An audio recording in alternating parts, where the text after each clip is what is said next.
O tema de hoje, então, que nós estamos chamando aqui de quarentena, alguns aspectos psicológicos. Por que que alguns, né? Porque são diversos aspectos, né?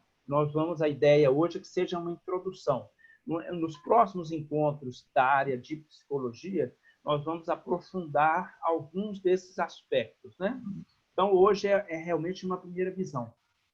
Quando a gente fala de quarentena, o que vem à cabeça da gente, né, no primeiro momento? Quais são essas primeiras visões? Nós vamos falar, então, um pouco disso, mas depois nós vamos falar de segundas visões, né, digamos assim, dos aspectos positivos da quarentena.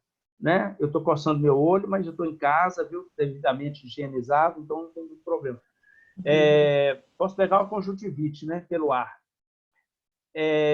Mas nós vamos falar, então, as segundas visões, ou seja, se as primeiras visões são usualmente negativas, há aspectos positivos também, né? E quais são esses? E o terceiro momento dessa minha fala é como que a gente pode usar a quarentena para crescermos, né? Principalmente nessa dimensão psicológica. Vamos lá, então. Eu queria começar dizendo que quarentena não é apenas isolamento. Né? A primeira visão que se tem é, às vezes, de isolamento do mundo. Né? E a gente pode ter essa visão, sim.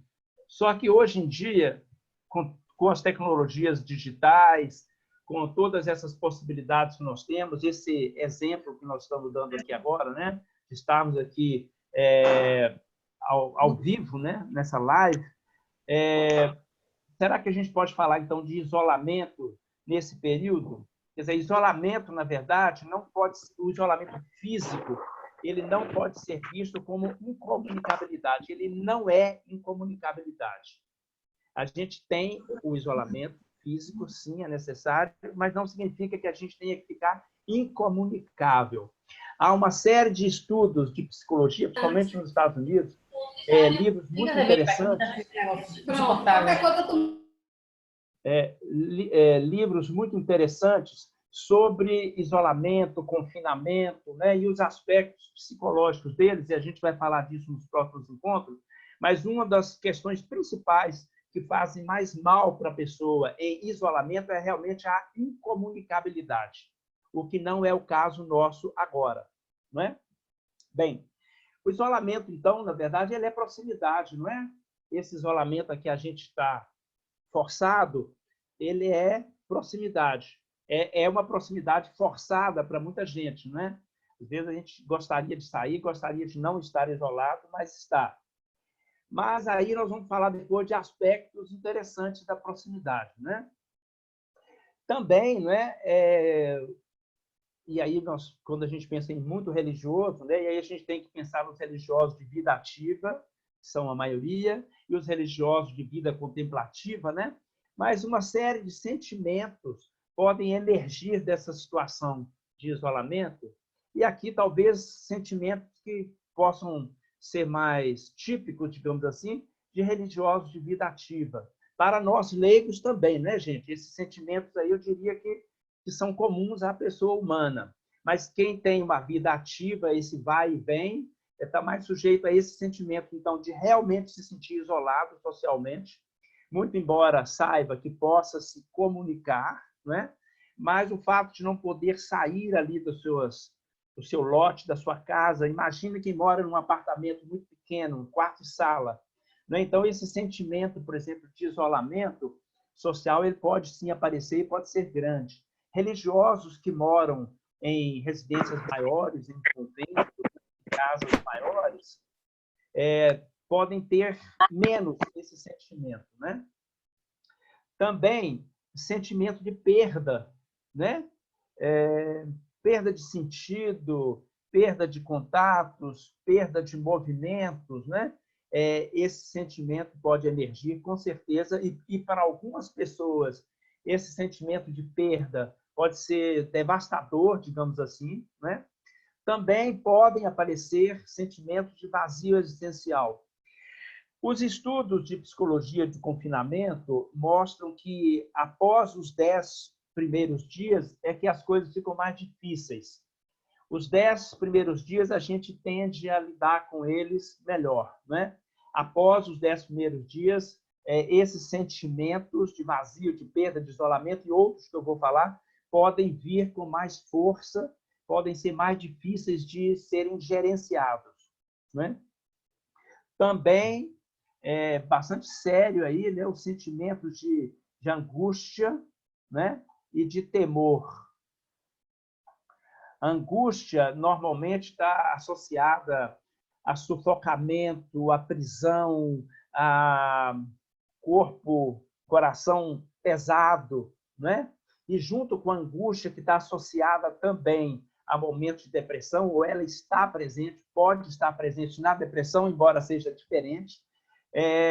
Junto com a angústia, pode vir também um sentimento de temor, né? De medo, né? E isso, claro, para algumas pessoas pode ser mais difícil que para outras.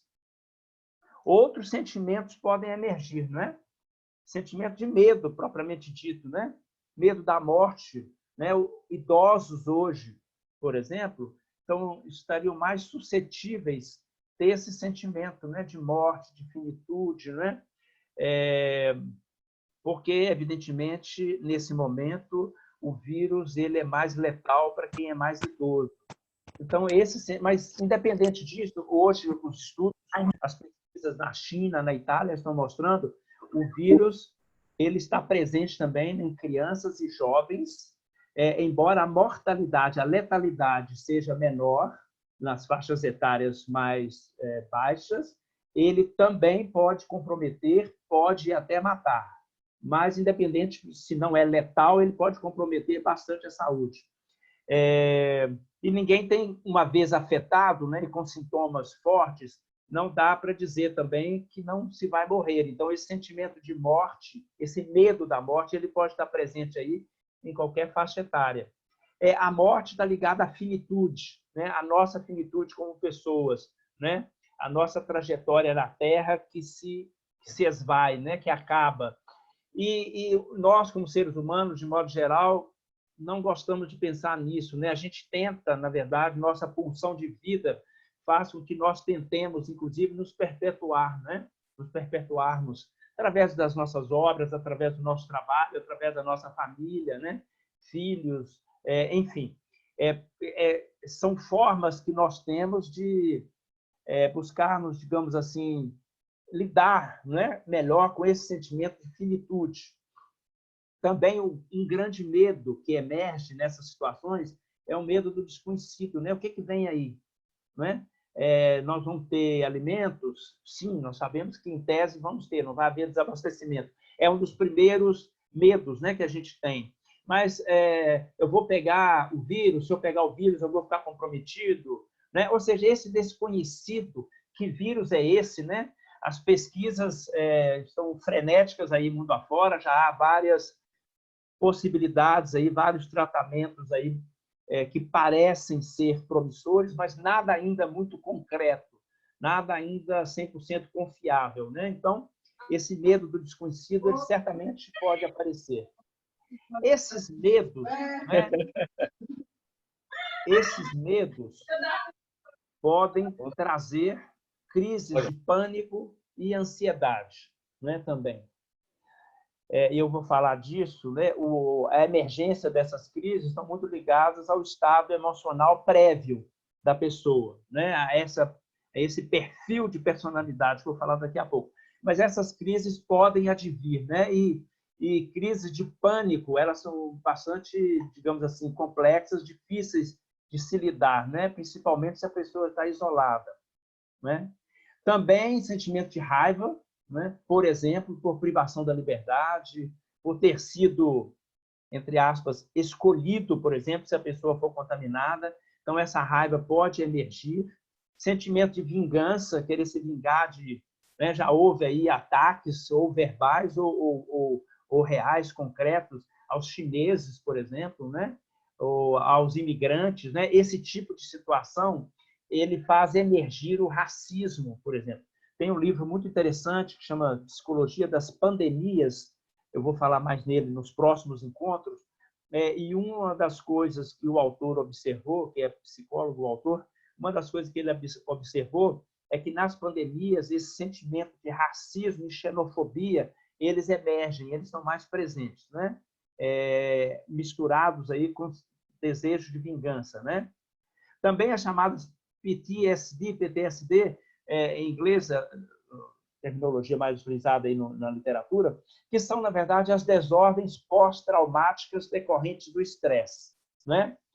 Ou seja, é um momento em que as pessoas ficam muito estressadas, cada uma de uma forma, evidentemente, numa intensidade, e esse estresse, por muito tempo, ele pode provocar aí algumas desordens psíquicas e somáticas, ou ambas, né? Psicossomáticas, né?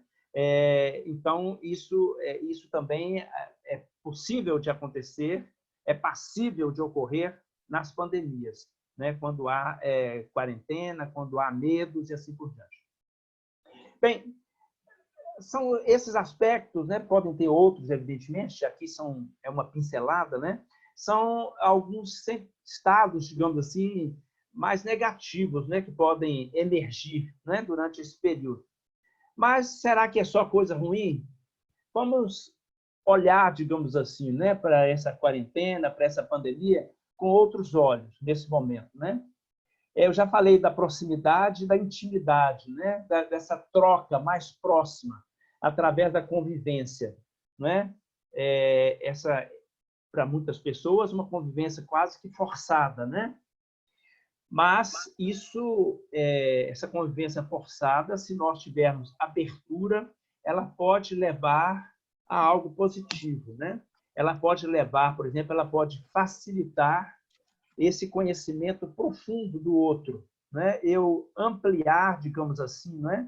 Esse conhecimento do outro, né? Eu usar como oportunidade para conhecer mais o outro. Mas eu convivo com essa pessoa o tempo todo. Estar ali com a pessoa, né? Digamos assim, conviver com ela no meu espaço não significa necessariamente conhecê-la. Será que realmente eu a conheço? Será que eu sei do que ela gosta, do que ela não gosta, como ela está hoje? Não é?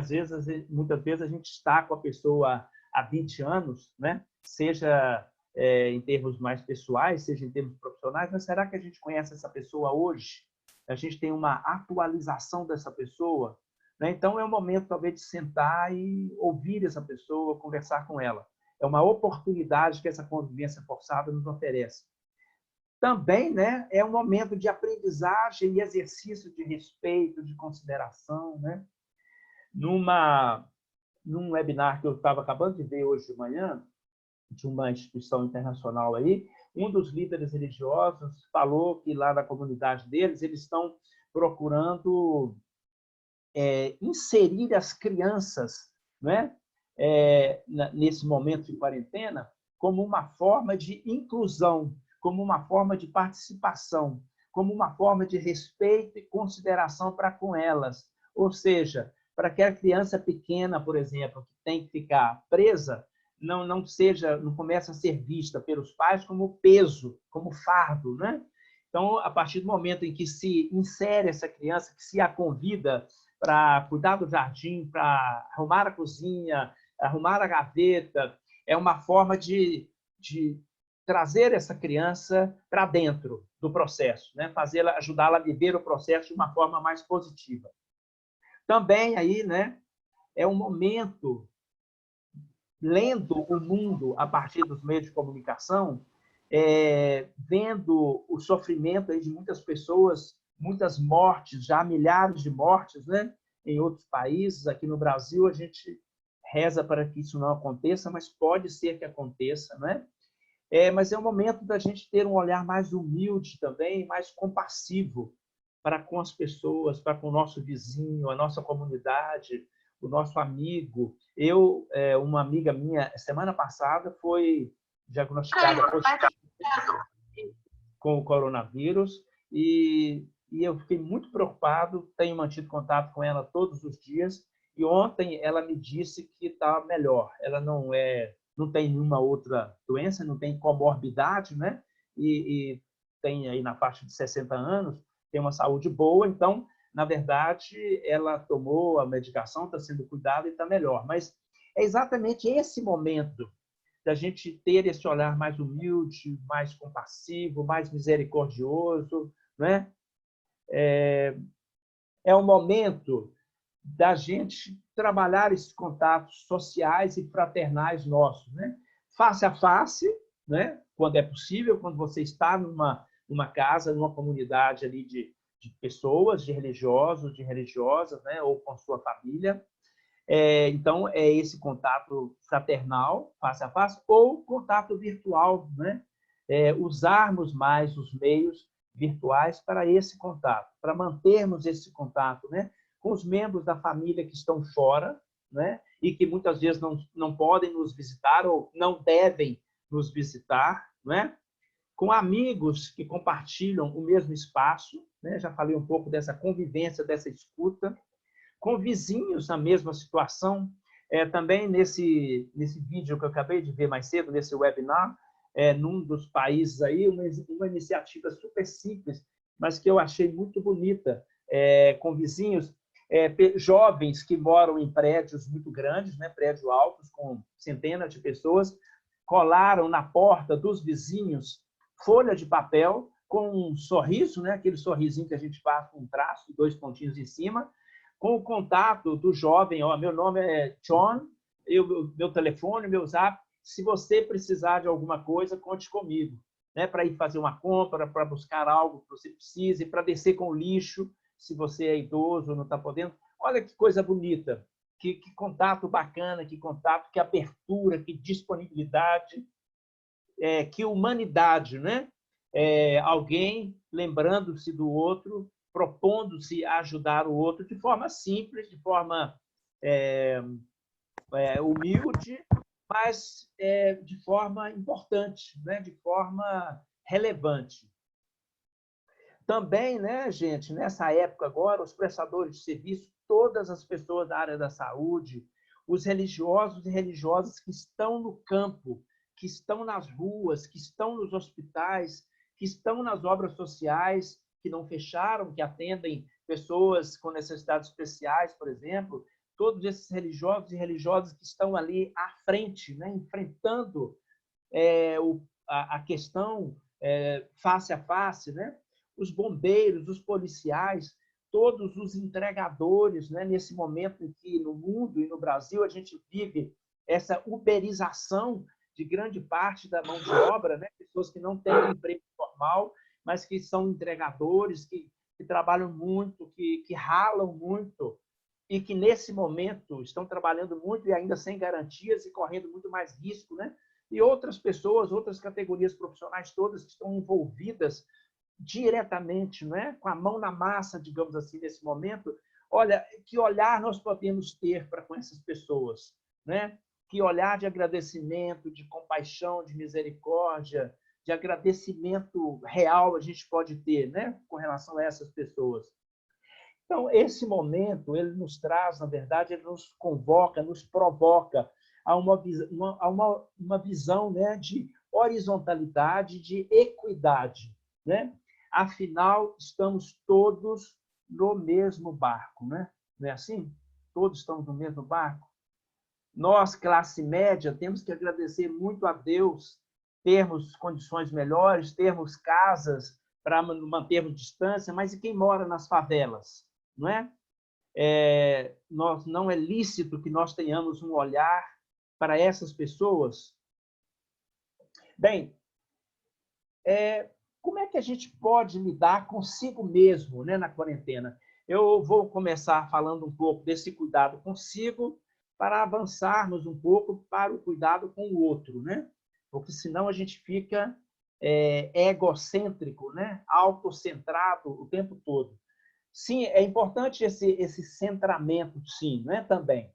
Tem um provérbio chinês, do qual eu gosto muito, que é o seguinte: antes de sair para conhecer o mundo, dê uma volta ao redor de sua casa. Né? Eu acho isso fundamental, esse dar a volta ao redor da casa da gente. Será que a gente se lembra, né, de fazer isso, de dar essa volta ao redor? Né? Será que a gente para pensar um pouco no que a gente tem, no que a gente é, onde a gente está, ou a gente fica pensando só em quem está lá fora e não cuida de quem está aqui dentro. Uma pergunta nisso aí, né? Dentro desse conceito de dar a volta ao redor da sua própria casa, né? Como você vive a sua interioridade, o seu contato consigo mesmo? Vocês lembram que eu falei antes daquelas condições prévias, né? Que o que nós vamos sentir nessa quarentena depende muito dessas condições prévias, ou seja, depende da resposta a essa pergunta. Como é que a gente vive a interioridade da gente? A gente gosta de estar consigo mesmo, a gente se dá bem em estar consigo mesmo, a gente tem uma relação harmônica e positiva com a gente mesmo ou não? Ou nós vivemos em conflito, nós vivemos em guerra interior, nós estamos mal resolvidos, nós estamos pouco equilibrados. Então, essa condição pessoal, interna, ela vai determinar muito esses sentimentos, esses desdobramentos e esse relacionamento nosso nesse período de quarentena. Mas uma coisa importante é a gente não se esquecer do que está perto da gente. Primeiramente, nessas questões de ordem mais física mesmo, né? A casa em que eu moro, a gente aprender a observar essa casa onde a gente mora, agradecer a Deus, a vida, pela casa em que a gente mora, pela tecnologia que a gente tem, pelo teto que a gente tem, não é? A cama que a gente tem, né? A cama que a gente utiliza. Lembrando aí que muitas pessoas não têm cama. Lembrando que muitas pessoas dormem no chão, né? Lembrando que muitas pessoas não têm roupa de cama, não tem colchão adequado, não tem quarto adequado, não tem iluminação, né? As minhas roupas, né? As roupas limpas que a gente tem a oportunidade de ter e de lavar, e muita gente não tem. A minha comida, né, gente? A comida que a gente come. Talvez dedicar um tempo a fazer a própria comida, ao invés de pedir fora, pedir para o entregador, não é? Isso pode sim acontecer, evidentemente, cada um aí sabe de si, mas fazer a sua própria comida, esse ritual de fazer a comida, nesse momento, ele é muito importante. Ele é importante sempre, mas talvez seja um momento agora da gente recobrar isso, esse contato ali com o cozinhar, não é? Com o fritar, o que quer que seja o método que você está utilizando, mas esse cuidado ao fazer, essa energia que você põe no fazer nessa comida, né? Uma reflexão importante aí da chamada sociologia dos alimentos, né? De onde vem a minha comida? Será que as pessoas do campo, né, as famílias que produzem comida, será que elas param esse momento também? Elas podem parar? Eu diria que não. Né? Eu nasci na roça, muitos aí de vocês também talvez tenham nascido, conhecem bem como é que funciona. Você não pode parar, porque senão estraga tudo, você perde tudo. Não é? Você tem, quem tem criações, né, galinha, pato, ganso, vaca, tem que trabalhar todo dia. Não é? Você tem que cuidar desses seres também, né?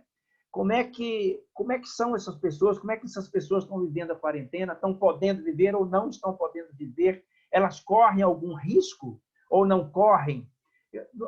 O mínimo que a gente tem que fazer é uma reflexão a respeito disso. Bem, falei um pouco desses aspectos intangíveis, dos aspectos tangíveis. Agora, e os aspectos intangíveis, né? Será que eles não merecem também uma reflexão, um olhar, não é?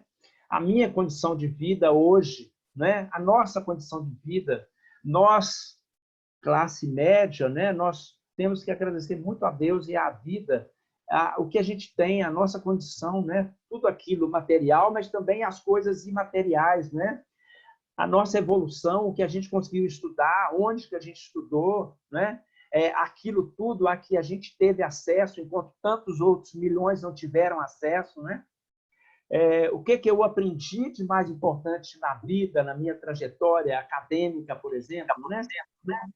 Estou me brigando. Na época era para...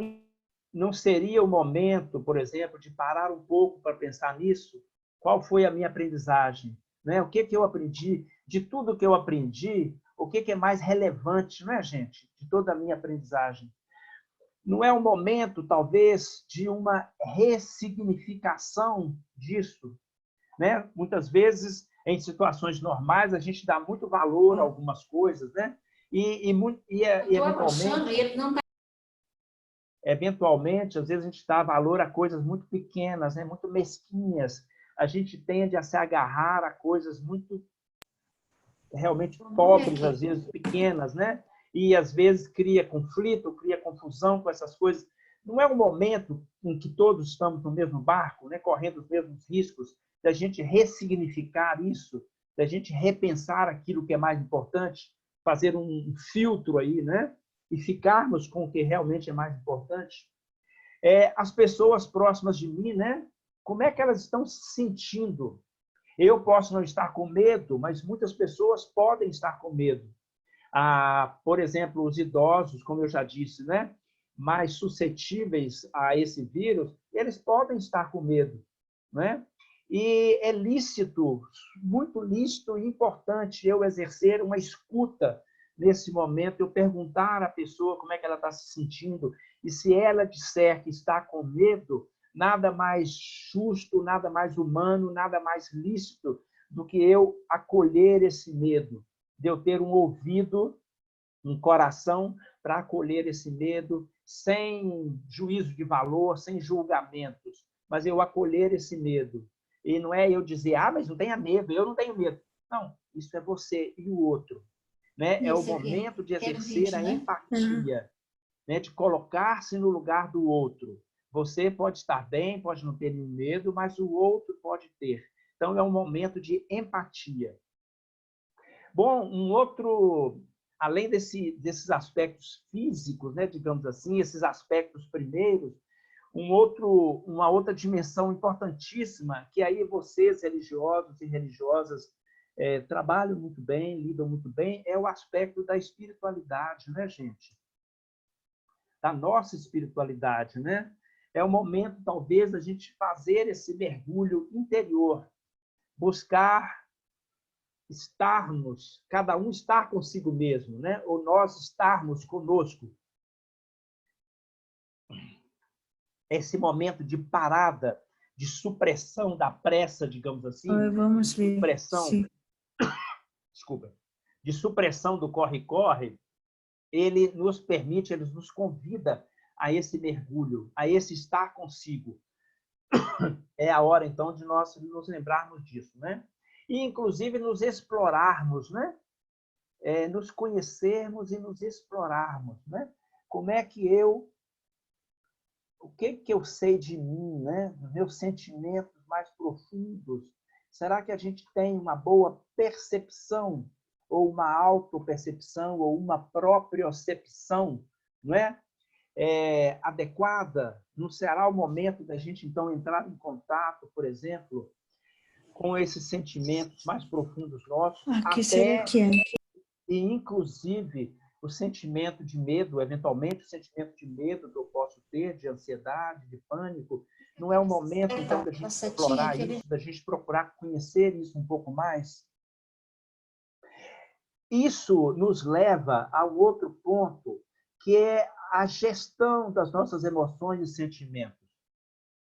Como é que eu vou gerenciar isso? Pode ser que a gerência disso significa eu escrever, eu conversar com alguém que está do meu lado fisicamente, ou eu conversar à distância com algum amigo, com alguma amiga, ou um profissional de psicologia, ou um padre, amigo, enfim. Pode ser que para o gerenciamento dessas emoções e sentimentos, eu precise sim de um apoio, eu precise sim de um ombro, e não há mal nenhum nisso, muito pelo contrário. Eu costumo dizer que quando você se percebe, né, isso já é meio caminho andado para a melhoria. Se você se percebe, é o momento de você buscar ajuda, se for necessário, né? É um momento também de fortalecimento da fé para todos que têm fé. É um momento de fortalecer a fé. Essa interioridade, essa interiorização, ela favorece também o fortalecimento da fé, que é muito importante nesse momento, né? A fé segura, na verdade, muitos de nós, né? Muitas pessoas, né? Ela é muito importante nesse momento. Também experimentar, viver, né? Com plenitude esse sentimento de inteireza que a gente tem ao entrar em contato com a gente mesmo, né? Essa epifania, essa completude, que a gente sente ou pode sentir quando entra em contato consigo mesmo e vê tudo de belo, tudo de bom que a gente tem. É aquela história dos milagres, né, das maravilhas do mundo, né? A gente fica procurando as maravilhas lá fora, né? E há muitas maravilhas fora, mas há maravilha maior do que a gente enxergar, do que a gente escutar, né? Do que a gente poder caminhar, né? Há maravilha maior do que isso? Não há, gente. Nesses momentos é que a gente percebe o quanto a gente é maravilhoso, o quanto que o nosso corpo é maravilhoso, que a nossa mente é maravilhosa. Então, aprendermos também nesse momento, principalmente, aproveitarmos esse momento para esse sentimento de plenitude, de inteireza, né? Essas epifania que a gente pode ter, esses insights, né, sobre si mesmo que a gente pode ter.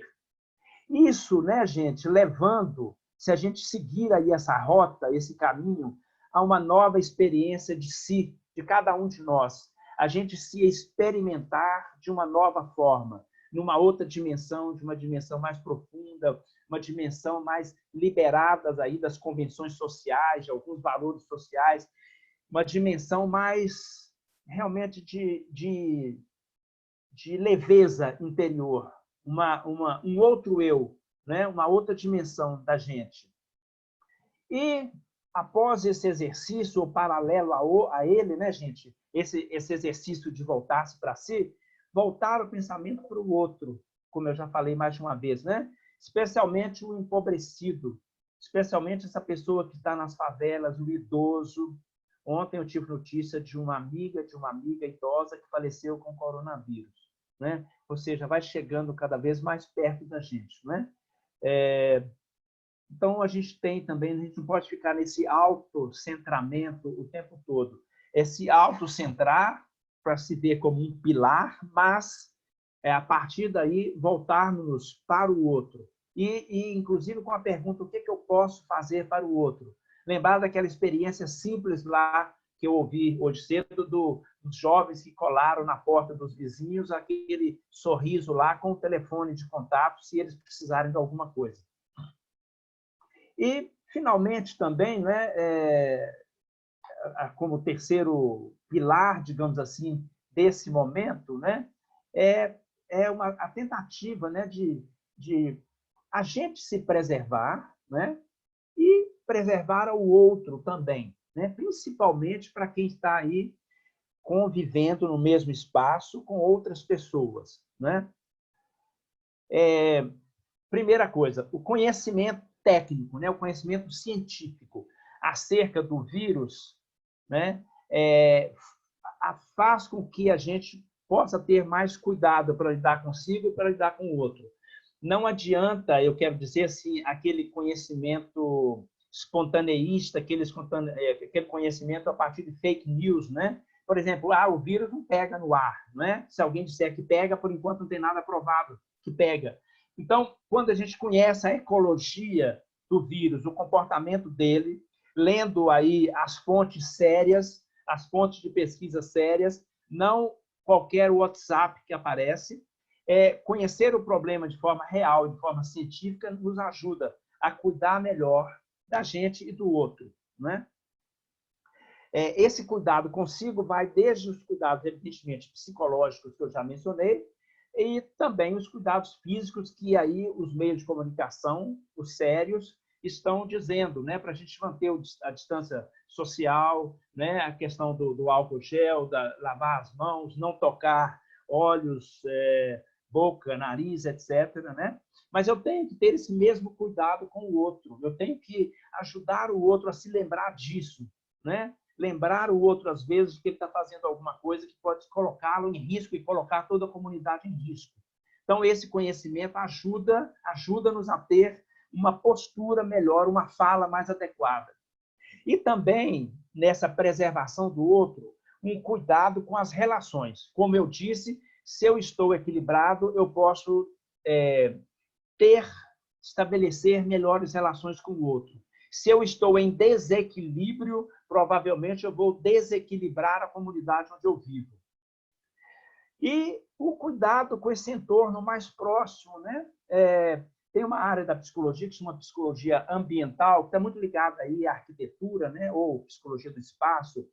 Mas, esse momento, nós podemos fazer alguma coisa, talvez mudar o quarto onde a gente dorme, mudar o jardim, cuidar das plantas. É esse cuidado com aquilo que está mais próximo. Isso pode nos ajudar a melhorar o ambiente físico onde nós estamos e transformar o ambiente para todos nós em um ambiente melhor para todos. Uma pergunta aí que eu vou deixar para vocês para o próximo encontro, né, na semana que vem, né? Os funcionários, né? Vocês, religiosos e religiosas, têm aí centenas, milhares de funcionários, se a gente pensa nas congregações como um todo, né? Como lidar com os efeitos psicológicos da quarentena no leigo, na leiga, nesse que é funcionário? Como é que a gente pode ajudar? Tem formas de ajudar? Podemos fazer alguma coisa para ajudar essas pessoas em termos psicológicos ou não? É isso que nós vamos falar um pouco também. Olha, obrigado então e até nosso próximo encontro, né? Aqui em termos da palestra, nós vamos abrir um pouco agora para perguntas. Por favor, no chat, tá? Como eu havia solicitado no início. Quem quiser perguntas pode mandar. A Karina vai me copiar aqui no chat. Se houver, né? Claro, alguma pergunta.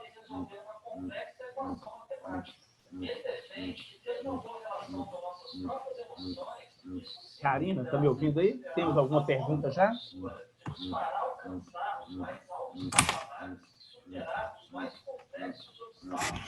Vai acabar tudo mexendo toda hora assim.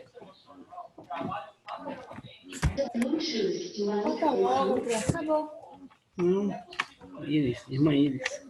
Cada um de vocês pode também desabilitar o som. Ou se quiser fazer uma pergunta usando o microfone, tem um aqui nesse aplicativo, tem um lugar aqui que tem uma mãozinha. Se vocês clicarem no... Onde que é mesmo, Karina, a mãozinha?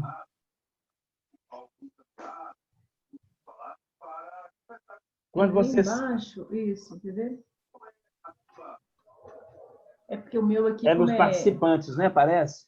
Isso, é porque o meu aqui é diferente do... Quando vocês clicam no participante, aí aparece a lista de todo mundo e lá, não sei se está em português ou em inglês aí para vocês, raise hand, levantar a mão, né? Se vocês quiserem, é só clicar, aí a gente vê a mãozinha no nome da pessoa e aí a Karina libera o som para vocês perguntarem se quiserem usando o áudio.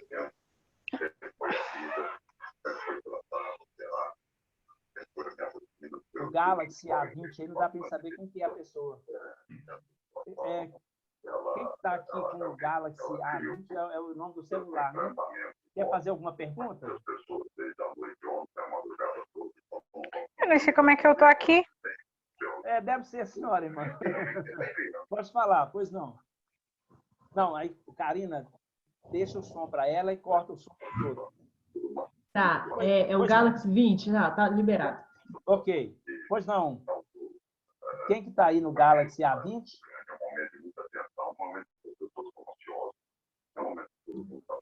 Pois não, quem estava falando, quem começou a falar?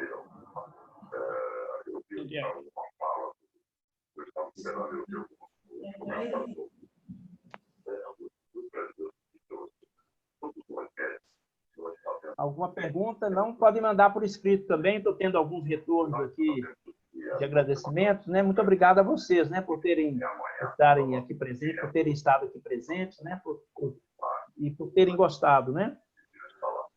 Mas se alguém tiver pergunta propriamente, quiserem que eu fale sobre algum tema. Oi, Adilson. Bom dia a todos. Você tem notícia de reação a uma coisa pior que tem acontecido às pessoas que já estão no processo de quarentena em outros países, um tempo maior? Temos. Adilson, esse livro mesmo que eu mencionei, que é a Psicologia das Pandemias, ele aborda isso. Cada caso é um caso. Tem, por exemplo, uma das variáveis importantes nessa emergência desses sistemas psicológicos é a letalidade do vírus, por exemplo.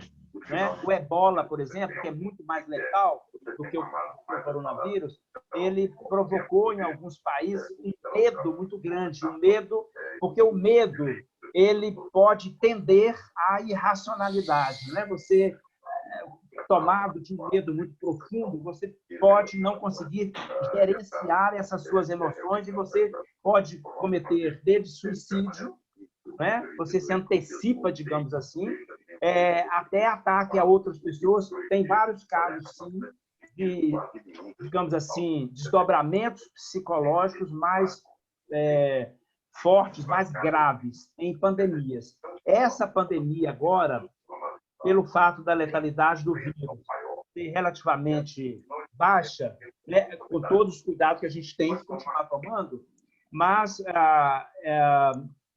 e também não sabemos aí, e também a emergência desse sentimento, que eu falei antes, está muito ligado ao tempo em que as pessoas ficam em quarentena, confinadas. E está muito ligado também à comunicação ou não. Por isso que eu falei, né, que a gente hoje está em quarentena, mas não está incomunicável. Uma das terapias, um dos remédios, uma das ajudas que se pode ter é exatamente a comunicação. E hoje, com os instrumentos de comunicação, com os meios de comunicação, fica mais fácil, né? Para que esses sentimentos piores eles não emerjam, eles não cresçam. Mas há casos, sim, mais graves, digamos assim. Ok, obrigado. Deixa eu ver aqui, só um minutinho, alguém que escreveu aqui, deixa eu ver se... Sim, uma pessoa aqui, a Vanessa, colocando a questão dos idosos, né, com crise de pânico, né? A primeira coisa, veja bem, quando a pessoa está em crise de pânico, muitas vezes até ela precisa de um atendimento médico, porque a crise de pânico, o momento do pânico, pode levar a pessoa a perder a respiração, né? Ou reduzir a capacidade respiratória, ela entra em taquicardia, pode ter desdobramentos, inclusive, mais graves, né? Então, nesse momento, muitas vezes, ela precisa de um atendimento médico. Se ela não tem atendimento médico, ela tem que ter alguém junto de si. A dificuldade do pânico, eu já convivi com pessoas com crise de pânico, é que a pessoa em pânico, ela tem muita dificuldade de ouvir qualquer orientação externa. Uma das coisas que realmente ajuda a sair da crise de pânico é você prestar atenção na sua respiração, controlar a sua respiração, respirar contando. Inspira, 1, 2, 3, 4, 5, segura o tanto que der, que você não consegue segurar até 5 no primeiro momento, expira. Esse ato de se deter na respiração conscientemente ajuda muito. Saindo da crise, do pico da crise, uma das coisas que ajuda a pessoa é conhecer os fatos. Ou seja, esse vírus, por exemplo, não é um vírus que se pega por aí só de respirar, não é? Então, isso ajuda muito. Então, muitas vezes a pessoa está em pânico sem necessidade de estar. Não precisaria estar. Quem está do lado, então, pode ajudar nesse sentido, de trazer os fatos concretos para a pessoa, explicar de forma bem didática, de forma tranquila, o que é risco, o que não é risco. Não é? Se eu moro com 5 pessoas nessa casa, mas nós não estamos saindo, ninguém novato está entrando, ora, o vírus não vai vir pela janela. Então, a possibilidade de contágio, por exemplo, é muito pequena. Então, esses fatos concretos e objetivos podem ajudar muito a pessoa a não entrar em pânico constantemente, né? Mas, veja bem, isso é algo paliativo. É aquilo que eu disse, depende muito desse estado psicológico da pessoa, né? Se a pessoa está muito devastada, ela vai precisar de uma ajuda profissional, né?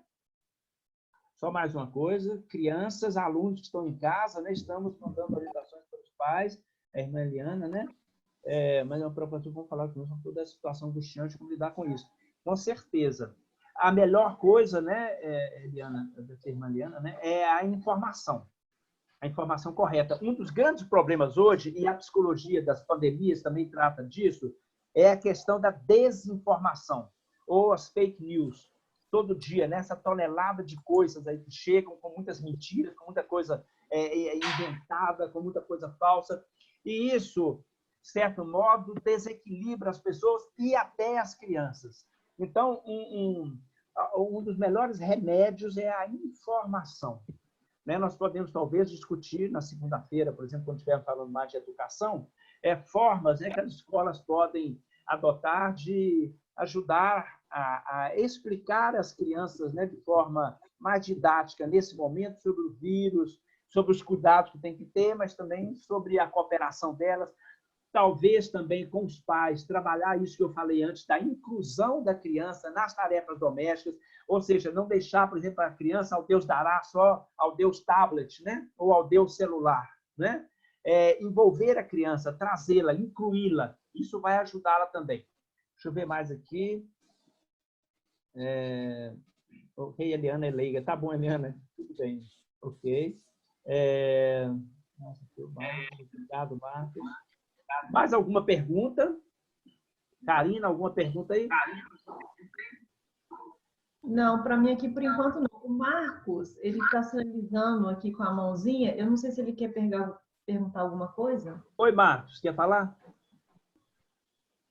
Oi, você pode escutar? Sim, estou escutando. Alô? Oi, estou ouvindo. Bom dia a todos. Sebastião, quero agradecer esse ato seu de ter essa preocupação muito grande e estar compartilhando isso com todos.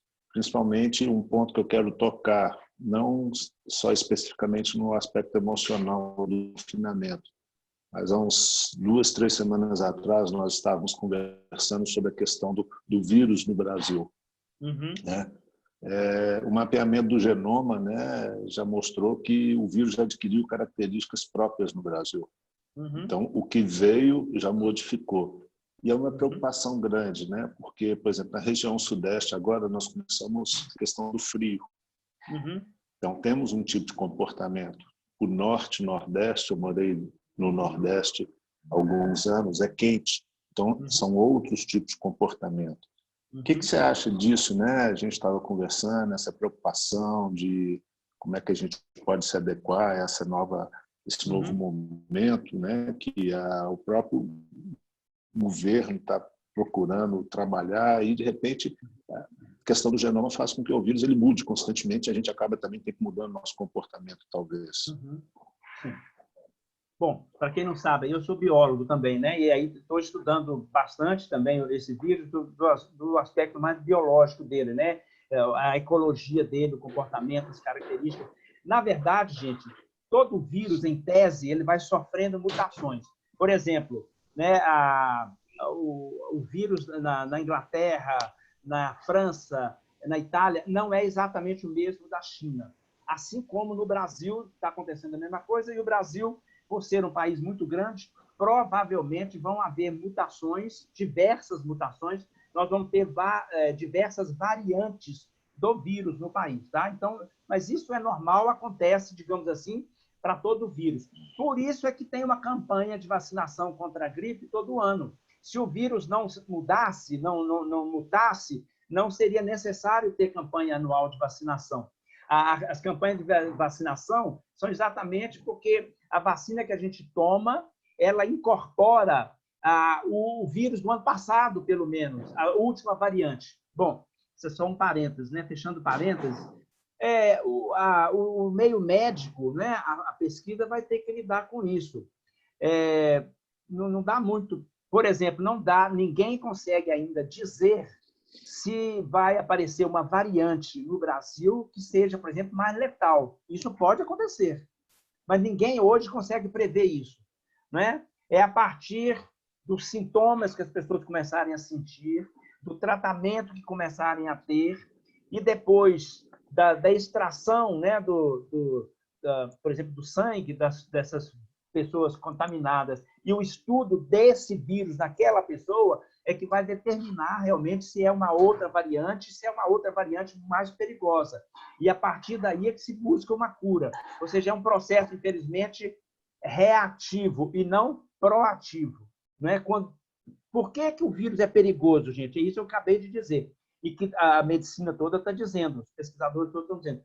É um vírus desconhecido. Quando é desconhecido, significa que a gente não tem ferramentas adequadas para lidar com ele. Os vírus ebola, por exemplo, vírus da AIDS, são vírus muito perigosos, mas hoje são vírus, entre aspas, 100% conhecidos. Então, é muito mais fácil você lidar com aquilo que é conhecido do que com aquilo que é desconhecido. Claro que o vírus da AIDS, o vírus ebola, também sofrem mutações. Pode ser, por exemplo, que nos anos vindouros a gente tenha um outro surto de ebola, por exemplo, com uma variante mutante do vírus original, né? E uma variante até mais letal, eventualmente. Então, é o gato correndo atrás do rato o tempo todo. Hoje, o que nós podemos fazer muito é exatamente a prevenção. Buscarmos nos preservar para evitarmos sermos contaminados. Uma vez contaminados, a gente tem que rezar para a variante ser uma variante, digamos assim, menos letal, né? Porque se for uma variante mais letal, aí tem que ver se até lá tem tratamento. Estão testando aí já uma série de drogas, uma série de tratamentos, né?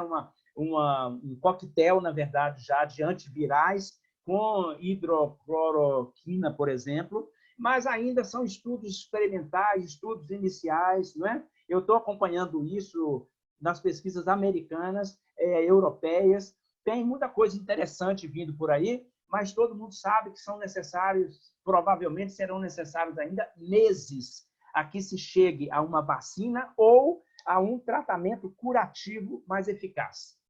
Mais uma pergunta só, porque o tempo está terminando aqui, para a gente terminar às 11. A Donizete perguntou aí. Donizete, sobre comunidades com religiosos idosos. Olha, as recomendações é aquilo que se está dizendo, o seguinte, cuidado máximo. Principalmente, vejam bem, pesquisas recentes na Itália mostraram que a morte muito grande de idosos foi causada pelo seguinte fato: as famílias italianas, como a família brasileira também, é muito gregária, né? É muita gente que vai na casa da mãe, que vai na casa do avô, que vai na casa... né? Então, o que aconteceu na Itália, na verdade? Os jovens, claro que de forma não intencional, trouxeram para dentro de casa o vírus. E naquela casa tinham avó, bisavó, não sei o quê, não sei o quê. Essas foram contaminadas e aí a mortandade. Então, os idosos, comunidade de idosos, estou dizendo infelizmente, né, gente, porque é uma isso, mas é o mais seguro agora. Os idosos têm que ficar mais isolados entre si, né? Mas o contato externo com o idoso tem que ser extremamente cuidadoso. Por exemplo, a cuidadora, né? O ideal, gente, agora é que a cuidadora ficasse no local, no mesmo prédio, sempre que possível, não saísse e voltasse. Porque esse sair e voltar, eu vou para casa, aí eu pego o ônibus, eu pego não sei o que, volto. Esse sair e voltar é que traz o vírus para dentro da casa, de modo geral. O entregador, se você pede uma comida, pede alguma coisa, esse entregador chega, você tem realmente que tomar cuidado de não tocar na mão da pessoa, ou então tocar com luvas, e aí depois você ou descarta a luva, ou põe a luva num lugar específico. Quem entrar da rua, não entrar com sapato e andar com o mesmo sapato pela casa toda, deixa o sapato lá de fora, ou num cantinho na beirada, e você depois vai e faz desinfeta com água sanitária aquele local onde os sapatos estão ficando, para o vírus não se espalhar. Já está provado que o vírus resiste no piso, no asfalto, da calçada, por exemplo, até 10 horas, né? Ou dias. Não, desculpa, 10 horas não, dias. Por isso é que as cidades europeias e a China estão lavando o piso, estão desinfetando o piso das cidades. Então, onde há comunidades de idosos, na verdade, o ideal é criar, assim, digamos assim, um isolamento extra para, claro, né, gente, quando eu falo isolamento físico, comunicação com eles o tempo todo, por telefone, por zap, que for possível, né, mas evitar essa proximidade com os idosos. Eles são realmente os mais susceptíveis. Ok? Home office, perguntaram aqui alguém. Não, home office o problema do home office é quando você sai e volta. Eu fui ali e voltei, fui ali e voltei. Ali que eu falo, lá fora, né? Fui na padaria, voltei. A cada vez que você sai, você, em tese, pode estar trazendo o vírus para dentro. Então, foi à padaria, comprou, chegou, deixa o sapato lá de fora, se possível, tire a roupa, coloca a roupa para lavar imediatamente. Não ande com a roupa dentro de casa, vai em todos os cômodos, não, deixa a roupa, coloca num saco plástico, coloque a roupa para lavar, jogue fora o saco plástico, lave bem as mãos. Muitas vezes você lava a mão, mas não lava aqui o punho. Tem que lavar tudo, até aqui. Ou seja, todos os lugares do seu corpo que foram expostos ao carrinho do supermercado, ao produto que você pegou, manuseou, as embalagens dos produtos têm que ser lavadas. Então, na verdade, o home office ele é mais seguro, evidentemente, tem que tomar alguns cuidados básicos, ok? Evitar realmente aglomeração no supermercado. Só mais uma coisa, deixa eu ver se tem alguém. Não, eu acho que está bem. Olha, gente, vamos terminar, porque a gente mantém o horário. Agradeço muito a vocês pela participação. Mantenham aí ligados, porque a gente, nos próximos dias, como eu já falei, amanhã tem esse mesmo encontro na área administrativa e financeira, na área trabalhista, que nesse momento é muito importante também, né, para todas as obras católicas. Na semana que vem, nós temos na área de educação, no dia 30, então, segunda-feira, 10 horas, área de educação, ferramentas para o trabalho à distância. Na semana que vem, na quinta, nós temos de novo uma abordagem psicológica. Aí eu vou entrar mais em vou aprofundar alguns aspectos. Se tiverem alguma sugestão até de aspecto, podem mandar também sugestão para a gente, tá? De algum aspecto psicológico que vocês gostariam que a gente abordasse. E assim por diante. Nós vamos divulgar semanalmente a agenda dos próximos 15 dias, ok? Nisso que nós estamos chamando de Axis às 10, ou seja, às 10 horas, alguma coisa do Axis. Muito obrigado a todos e a todas. Espero que tenha contribuído de alguma forma. Até a próxima. Muito obrigado, gente. Deixa eu só ver aqui novas mensagens.